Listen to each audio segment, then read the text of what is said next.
નમસ્કાર દર્શક મિત્રો, જનરપન ન્યૂઝમાં આપનું સ્વાગત છે। હું છું આપણો મિત્ર કંચન પરમાર। આવો સાંભળીએ આજના મુખ્ય સમાચાર। કોંગ્રેસના રાષ્ટ્રીય પ્રમુખ મલ્લિકાર્જુન ખડગેના નિવેદનથી સમગ્ર ગુજરાતમાં ભાજપાના દેખાવ। વડોદરા ભાજપ દ્વારા ગાંધીનગર ગૃહ ખાતે મૌન ધરણા યોજી કરાયો ઉગ્ર વિરોધ।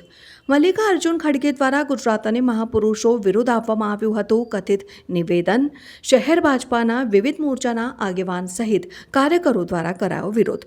મૌન ધરણા સાથે વિરોધ પ્રદર્શન દરમિયાન શહેર ભાજપા પ્રમુખનું નિવેદન આવ્યું સામે। કોંગ્રેસ હારના ડરથી હવે ગુજરાતની અસ્મિતા પર પ્રહાર કરી રહી છે। સ્થાનિક સ્વરાજની ચૂંટણી વચ્ચે કોંગ્રેસના વિરોધને લઈને ભાજપાના મૌન પ્રદર્શન સામે હવે કોંગ્રેસની શું હશે પ્રતિક્રિયા, તેના પર રહેશે સૌની નજર। શું કહેશો જે ખડગેના નિવેદનને લઈને અહીંયા ભારતીય જનતા પાર્ટી એકત્ર થયા છે? કેરળમાં જે ચૂંટણી પ્રચાર ચાલી રહ્યો છે એની અંદર જાહેર સભામાં જે રીતે કોંગ્રેસના વરિષ્ઠ નેતા મલ્લિકાર્જુન ખડગેજીએ જે સ્ટેટમેન્ટ આપ્યું છે એ દુર્ભાગ્યપૂર્ણ છે। ભારતીય જનતા પાર્ટી વડોદરા મહાનગર દ્વારા આ દુર્ભાગ્યપૂર્ણ સ્ટેટમેન્ટની સામે આજે ધરણાનો કાર્યક્રમ ગાંધીનગર ગૃહ ખાતે રાખવામાં આવ્યો છે। મોટી સંખ્યામાં અમારા કાર્યકર્તાઓ આનો વિરોધ કરવા માટે અહીંયા સૌ એકત્રિત થયા છે। ગુજરાત એવી મહાન ભૂમિ છે કે જેમાં મહાત્મા ગાંધી હોય, સરદાર વલ્લભભાઈ પટેલ હોય, ઝવેરચંદ મેઘાણી હોય, એવા અનેક મહાપુરુષો ગુજરાતની અંદર જન્મ લઈ ચૂક્યા છે। ગુજરાતનું સાહિત્ય હોય, ગુજરાતની કલા હોય, ગુજરાતનું આર્ટ હોય, દરેકે દરેક વિષયોમાં ગુજરાત અગ્રેસર રહ્યું છે। વ્યવસાયિક ક્ષેત્રે પણ ગુજરાત પહેલેથી અગ્રેસર રહ્યું છે। પહેલાંના આપણા ઇતિહાસમાં પણ ગુજરાત વેપાર ધંધા માટે પ્રખ્યાત રહ્યું હતું। આજે પણ ગુજરાત વિશ્વની અંદર વ્યાપાર ધંધા માટે પ્રખ્યાત રહ્યું છે।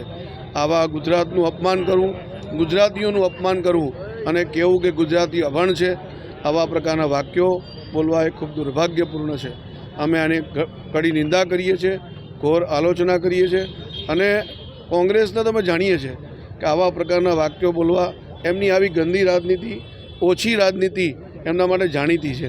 આ પહેલાં પણ અનેક વાર આવા સ્ટેટમેન્ટો આપી ચૂક્યા છે। અમારા મોદી સાહેબ માટે હોય કે અનેક નેતાઓ માટે હોય, આવા પ્રકારના વાક્યો વાપરી ચૂક્યા છે। એટલે એમનો તો આ એક પ્રકારનો સંસ્કાર થઈ ગયા છે। આવા સંસ્કાર ગુજરાતની જનતા ક્યારે નહીં ચલાવી લે।